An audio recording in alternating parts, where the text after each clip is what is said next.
नमस्कार दोस्तों, अभी कुछ दिन पहले मैंने एक वीडियो बनाया था, एक बिहारी 100 पर भारी। एक दिन में उस वीडियो को 5 मिलियन लोगों ने देखा, लाखों लोगों ने शेयर किया और हजारों लोगों ने मुझे कमेंट करके एक बात कही कि सर, कुछ बुद्धिजीवी लोग वेस्ट बंगाल को गरीब और भिखारियों का राज्य बताते हैं। कृपया इस बारे में एक जरूर वीडियो बनाएं। भारत एक ऐसा देश है जहां हर 100 किलोमीटर पर भाषा और हर 20 किलोमीटर पर बोली बदल जाती है। वैसे तो हमारे देश में हर राज्य की अपनी अलग खासियतें हैं। ऐसा ही एक राज्य है पश्चिम बंगाल, जिसकी खासियत पूरे विश्व में प्रसिद्ध है। एक मशहूर कवि ने कहा, बांग्ला मोदेर भाषा, बांग्ला मोदेर आशा, बांग्ला मोदेर गौरबो। बांग्ला ही मेरी भाषा है, बांग्ला ही मेरी आशा है और बांग्ला ही मेरा गौरव है। पश्चिम बंगाल भारत के पूर्व में स्थित है, जो दक्षिणी हिमालय से बंगाल की खाड़ी तक फैला हुआ है और पश्चिम बंगाल की सीमा 5 राज्यों से लगती है, उड़ीसा, झारखंड, सिक्किम, असम और बिहार। और अंतर्राष्ट्रीय सीमा 3 देशों से लगती है, नेपाल, भूटान और बांग्लादेश। पश्चिम बंगाल की राजधानी कोलकाता है और कोलकाता एक ऐसा शहर है जिसका हर रंग निराला है। ये राजधानी सिटी ऑफ जॉय के नाम से भी जानी जाती है और ये भारत की 3rd मेट्रोपॉलिटन सिटी है। हुगली नदी के किनारे बसा हुआ ये शहर 1772 से 1911 तक भारत की राजधानी था, क्योंकि ब्रिटिश सरकार के लिए ये व्यवसाय का सबसे बड़ा केंद्र था। दोस्तों, बंगाल के लोग बहुत स्वाभिमानी, निष्ठावान और दिलेर होते हैं। एक बार की घटना है, 21 फरवरी 1952 को ढाका यूनिवर्सिटी के स्टूडेंट्स ने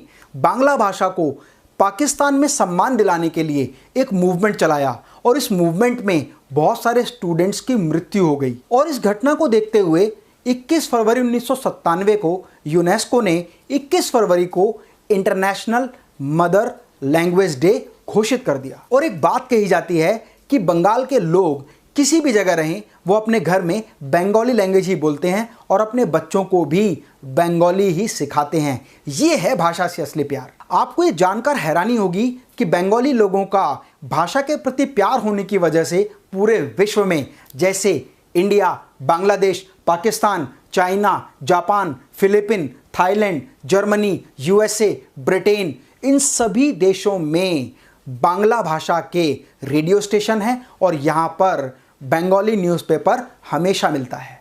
और आपको ये भी पता होना चाहिए कि भारत का राष्ट्रगान जन गण मन रविंद्रनाथ टैगोर ने और भारत का राष्ट्रीय गीत वंदे मातरम बंकिम चंद्र चट्टोपाध्याय ने लिखा और पहली बार ये बांग्ला भाषा में लिखा गया था और बाद में इसका हिंदी अनुवाद हुआ।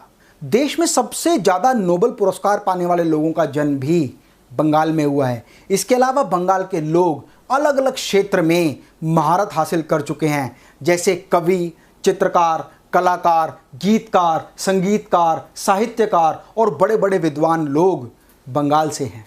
रविंद्रनाथ टैगोर एशिया के पहले व्यक्ति थे जिन्हें नोबेल प्राइज मिला। इसके अलावा भारत के पहले इंडोलॉजिस्ट राजेंद्र लाल मित्रा और भारत की पहली महिला ग्रेजुएट चंद्रमुखी बासु थी। सत्यजीत रे भारत के पहले ऐसे फिल्म मेकर हैं जिन्हें life time achievement award, Oscar award मिला। और भारत रत्न की अगर मैं बात करूं तो विधान चंद्र राय, सत्यजीत रे, अरुण असफ अली, रवि शंकर और प्रणब मुखर्जी इनमें शामिल हैं। और तो और फिल्म जगत में भी बंगाल के लोगों का वर्चस्व है। कई महान एक्टर बंगाली फैमिली से आते हैं, जैसे किशोर कुमार, अशोक कुमार, शर्मिला टैगोर, जया बच्चन, रानी मुखर्जी, काजोल, मिथुन चक्रवर्ती। इसके अलावा लिस्ट तो बहुत लंबी है, लेकिन केवल एक्टिंग नहीं, कला के हर क्षेत्र में लोग वेस्ट बंगाल से आते हैं, जैसे फिल्म मेकर सत्यजीत रे, ऋषिकेश मुखर्जी, अनुराग बासु, मृणाल सेन, संगीतकार RD. Burman, SD. Burman,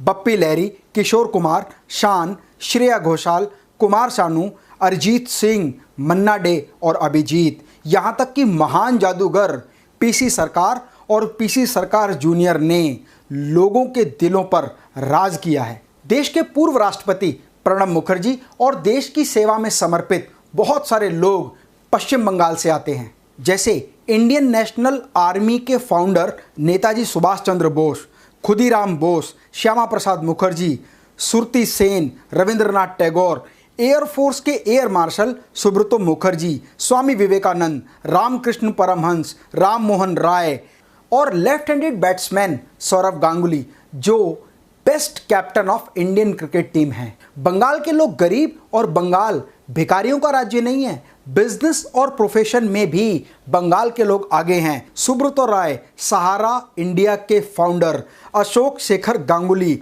Hindustan Unilever के चेयरमैन, सुबीर राहा ओएनजीसी के चेयरमैन, भास्कर प्रमाणिक माइक्रोसॉफ्ट इंडिया के चेयरमैन, अमर बोस स्पीकर और साउंड सिस्टम के फाउंडर डायरेक्टर। भारत का पहला अंडरग्राउंड मेट्रो स्टेशन भी पश्चिम बंगाल में बना। यूके के बाद सबसे पहला गोल्फ क्लब भी पश्चिम बंगाल में बना। दुनिया का तीसरा सबसे बड़ा क्रिकेट स्टेडियम ईडन गार्डन भी पश्चिम बंगाल में है। 12 महीने में 13 से अधिक फेस्टिवल होने की वजह से पश्चिम बंगाल को भारत की सांस्कृतिक राजधानी भी कहा जाता है।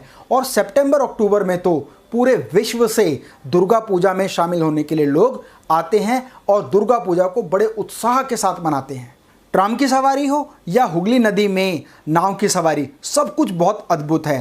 ताँत की साड़ी, बंगाल का भोजन, बंगाल की मिठाई और बंगाल के दार्जिलिंग की चाय सभी का मन मोह लेती है। बंगाल के बारे में जानने को और बहुत कुछ है जो इस वीडियो में छूट गया है। कमेंट में आप लिखकर ज़रूर बताएं कि बंगाल की कौन कौन सी विशेषताएं और खासियत हैं, ताकि बाकी लोग भी कमेंट पढ़कर बंगाल के बारे में जान सकें। बंगाल की इन विशेषताओं को हर राज्य का व्यक्ति जाने, इसलिए इस वीडियो को उनके साथ ज़रूर शेयर करें और कमेंट बॉक्स में लिखकर मुझे ज़रूर बताएं कि आप अगला वीडियो किस विषय पर चाहते हैं। स्वस्थ रहें, मस्त रहें। मैं डॉक्टर अमित माहेश्वरी आपके सुनहरे भविष्य की कामना करता हूं।